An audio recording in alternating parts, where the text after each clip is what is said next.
Hi guys, welcome to cinema thinking Telugu. Here is the review of Eesa. ఇక story విషయంలోకి వస్తే, కళ్యాణ్, హెబ్బా పటేల్, వినయ్ చిన్నప్పటి నుంచి మంచి స్నేహితులు. దెయ్యాలు, ఆత్మలు లేవని నమ్ముతారు. పెద్దయ్యాక టీమ్ గా ఏర్పడి దొంగ బాబాలను, స్వామీజీ బండారాన్ని బయట పెడుతుంటారు. అలా ఆంధ్ర ఒడిశా సరిహద్దుల్లో ఉంటున్న ఆదిదేవ్ బాబా గురించి వీళ్లకు తెలుస్తుంది. అతడి భాగోతం కూడా బయట పెట్టాలని ఫిక్స్ అవుతారు. వెళ్లి ఆదిదేవ్ బాబాని కలుస్తారు.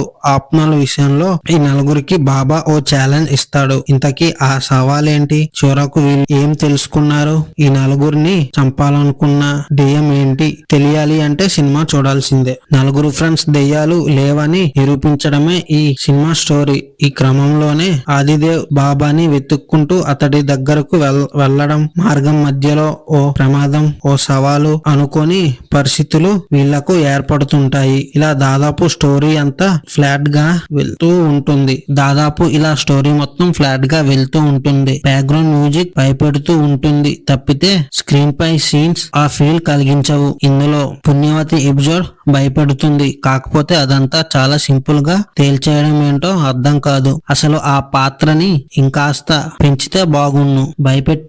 భయపెట్టే క్యారెక్టర్ ని తగ్గించేశారు. ఆమె ఆత్మకు అమెరికా టాప్ న్యూరో సర్జరీ అయిన ఆదిదేవ్ మన దేశానికి వచ్చి దెయ్యాల్ని వదిలిస్తూ బాబాగా ఎందుకు మారాడో అర్థం కాదు. ఇలాంటి లాజిక్ లెస్ సీన్స్ అని వస్తూ ఉంటాయి. ఈ సినిమా క్లైమాక్స్ కీలకం. డైరెక్టర్ కూడా ఈ క్లైమాక్స్ ని నమ్ముకొని సినిమా తీసినట్లున్నాడు.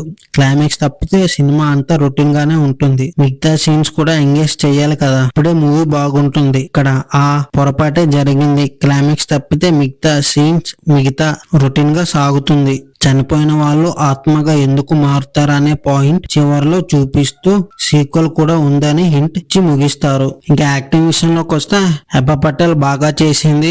మిగతా క్యారెక్టర్స్ కూడా బాగానే పర్ఫామ్ చేశారు. ఆదిదేవ్ బాబాగా చేసిన వ్యక్తి క్యారెక్టర్ ని కొంచెం పవర్ఫుల్ గా చూపించుంటే బాగుండు. అంతకు మించి సినిమాలో ఏమీ లేదు. కానీ సినిమా మాత్రం వన్ టైం చూడొచ్చు. థియేటర్ లో 2-3 సార్లు చూద్దామంటే వర్కౌట్ అవ్వదు. ఈ న్యూ ఇయర్ కి మీకు టైం ఉంటే సినిమాకి అయితే వెళ్ళండి.